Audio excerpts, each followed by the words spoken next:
Selamat berjumpa kembali dalam layanan audio Sahabat Seperjalanan. Hari ini adalah hari Rabu 28 Februari 2021.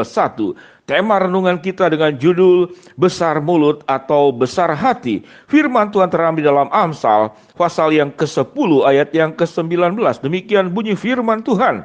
Di dalam banyak bicara pasti ada pelanggaran, tetapi siapa menahan bibirnya berakal budi. Ayat yang ke-20, lidah orang benar seperti perak pilihan. Ayat yang ke-21, bibir orang benar menggembalakan banyak orang. Mari kita berdoa.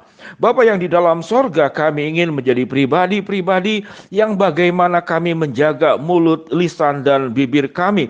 Karena mulut, lisan, dan bibir kami adalah pintu yang paling terakhir untuk mengungkapkan segala pikiran, perasaan, hati, dan juga segala keberadaan yang terdalam dalam hidup kami.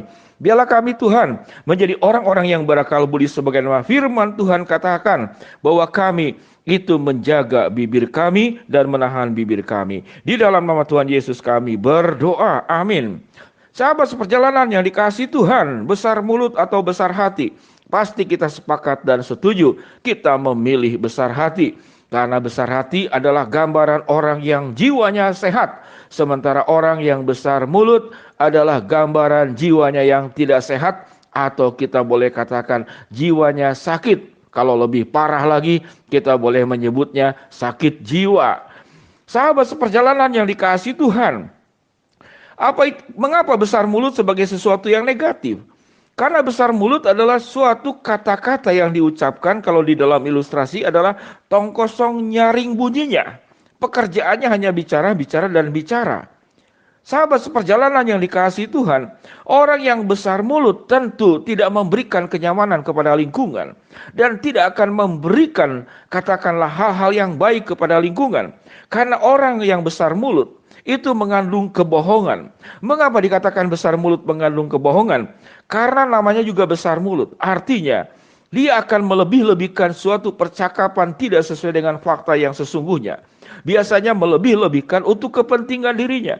Melebih-lebihkan aspek yang mungkin dianggap dirinya benar. Namun akan mengurang-urangkan kata-kata orang lain, penilaian terhadap orang lain yang tidak sesuai dengan keberadaan dirinya. Itulah orang yang besar mulut. Dan besar mulut itu sesungguhnya didasarkan oleh latar belakang yang berbeda. Yaitu orang kenapa besar mulut? Dia butuh pengakuan. Dia butuh pujian. Dia butuh diutamakan. Dia butuh dijadikan sebagai pusat perhatian. Sahabat seperjalanan, faktor yang menyebabkan semuanya itu yang membuat dia butuh pengakuan, butuh pujian, butuh diutamakan, butuh katakanlah menjadi fokus daripada perhatian orang lain. Sesungguhnya dia adalah pribadi yang saya katakan tadi tidak sehat. Pribadi yang sakit. Pribadi yang kekanak-kanakan. Pribadi yang mengalami krisis identitas. Pribadi yang butuh katakanlah dia merasa eksis, dia merasa hidup, dia merasa berada, dia merasa berarti kalau dia terus bicara. Kalau dia terus bicara. Jadi orang yang besar mulut ini pada dasarnya tidak ada hal yang positif sama sekali. Karena di dalam kata-katanya itu mengandung kebohongan. Dan besar mulut ini bisa mencelakakan dirinya, namun juga bisa mencelakakan orang lain. Akibat besar mulut, dia merampas hak orang lain untuk bicara. Dia merampas hak orang lain untuk mengungkapkan perasaan. Dia merampas orang lain untuk mengungkapkan pikirannya. Dia merampas hak-hak orang lain untuk menyatakan visi hidupnya atau apapun juga. Dan besar mulut itu adalah sesungguhnya saya boleh ilustrasikan, dia suka buang sampah sembarangan di mana-mana.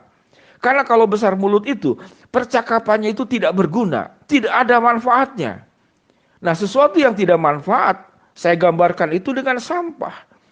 Jadi suka buang sampah sembarangan di mana saja tanpa peduli dia bicara dengan siapa. Dan sampah itu tentu menimbulkan penyakit. Dan sampah di dalam percakapan dalam bentuk besar mulut itu menimbulkan problematik yang rumit untuk masalah relasi. Karena besar mulut orang bisa saling katakanlah salah paham. Orang bisa saling bertengkar, bisa memecah belah. Karena besar mulut itu menimbulkan katakanlah emosi negatif yang ditimbulkan dari orang lain karena sikapmu yang suka besar mulut.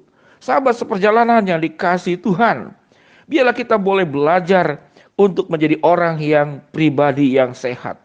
Orang yang sehat itu pasti dia akan besar hati. Kalau orang yang besar hati, dia akan berbicara dengan sesuatu yang baik. Mengapa? Karena orang besar hati itu jiwanya sehat. Orang yang besar hati, apa yang ada di dalam pikirannya, apa yang ada di dalam hatinya, apa yang ada di dalam nilai-nilai hidupnya, dia sudah mengalami sebuah kepuasan yang benar di hadapan Allah. Dia merasa sudah dikasihi oleh Allah, dicintai oleh Allah, diterima oleh Allah, menjadi pusat perhatian Allah, sudah diakui oleh Allah, bahkan dipuji oleh Allah, diutamakan oleh Allah. Dia sudah mendapatkan semuanya, sehingga tidak perlu lagi mendapatkan pujian dari orang lain, tidak perlu lagi mendapatkan pengakuan dari orang lain, tidak perlu lagi rasa untuk diutamakan orang-orang lain, tidak perlu lagi menjadi pusat perhatian. Kalaupun itu didapat, itu sifatnya bonus, bukan kebutuhan dasar. Karena Allah sudah memperhatikanmu, mengakuimu, memujimu, mengutamakanmu. Dan engkau menjadi pusat perhatian daripada Allah di dalam segala aspek. Pada akhirnya, orang yang bergaul dengan Allah, hidupnya itu akan penuh dengan kebesaran hati. Orang yang tidak bergaul dengan Allah, tidak punya hubungan yang baik dengan Allah, tidak mengalami pemulihan dengan Allah, lalu tidak menyadari bahwa Allah itu mencintai, mengutamakan, memilih, memuji, menjadikan engkau sebagai pusat hidupnya Allah. Maka engkau mencari-cari sesuatu yang dari luar, dan itu menimbulkan problem yang sangat besar. Sahabat seperjalanan yang dikasihi Tuhan, contoh Petrus. Petrus seakan-akan pahlawan yang luar biasa, yang membela Yesus.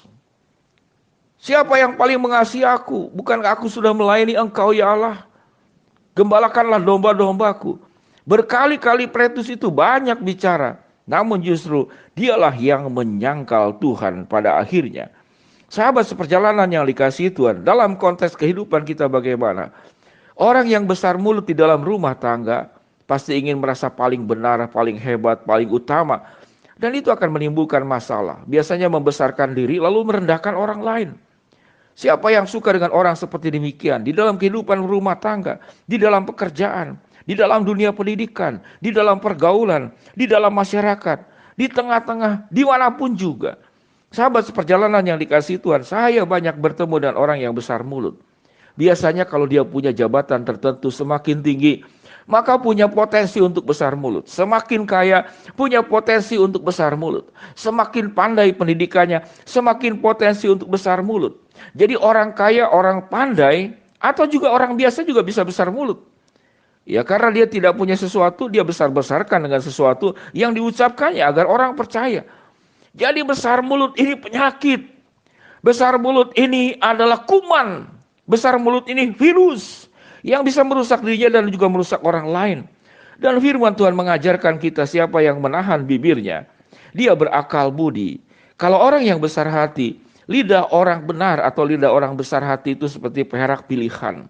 Lidah orang yang besar hati atau orang benar itu menggembalakan banyak orang. Kata-katanya itu penuh dengan manfaat. Mengucapkan sesuatu tepat waktu, tepat situasi, tepat keadaan dan tepat kepada orang yang harus dibicarakan. Sahabat seperjalanan yang dikasihi Tuhan, mari kita belajar untuk sedikit punya waktu jeda, merenungkan apakah saya termasuk pribadi yang besar mulut. Apakah kata-kata yang saya ucapkan itu lebih banyak buat kepentingan diri saya, karena butuh pengakuan dan segala sesuatunya. Biarlah kita boleh mengejar sebuah karakter yang indah, yaitu besar hati. Orang yang besar hati, dia sudah puas, sudah sehat jiwanya, maka bicaranya akan penuh dengan bijaksana. Orang yang besar mulut justru adalah orang yang punya krisis diri, butuh pengakuan, butuh pujian, butuh diutamakan, dan itu adalah gejala kepribadian yang sakit. Sahabat seperjalanan, milikilah besar hati, bukan besar mulut. Mari kita berdoa. Bapa yang di dalam sorga, hamba-Mu berdoa buat sahabat seperjalanan yang sedang sakit di rumah sakit ataupun di rumah. Tuhan jamah, Tuhan sembuhkan. Buat sahabat seperjalanan yang sedang menghadapi rintangan, tantangan, kesulitan, masalah dalam kehidupan ini, Tuhan bukakan jalan. Buat sahabat seperjalanan yang sedang memohon berharap sesuatu kepada Engkau, Tuhan akan mengabulkan sesuai dengan waktu, rencana, dan kehendak-Mu. Di dalam nama Tuhan Yesus kami berdoa. Amin. Shalom sahabat seperjalanan, selamat beraktivitas. Milikilah besar hati, bukan besar mulut. Tuhan memberkati kita semua. Shalom, amin.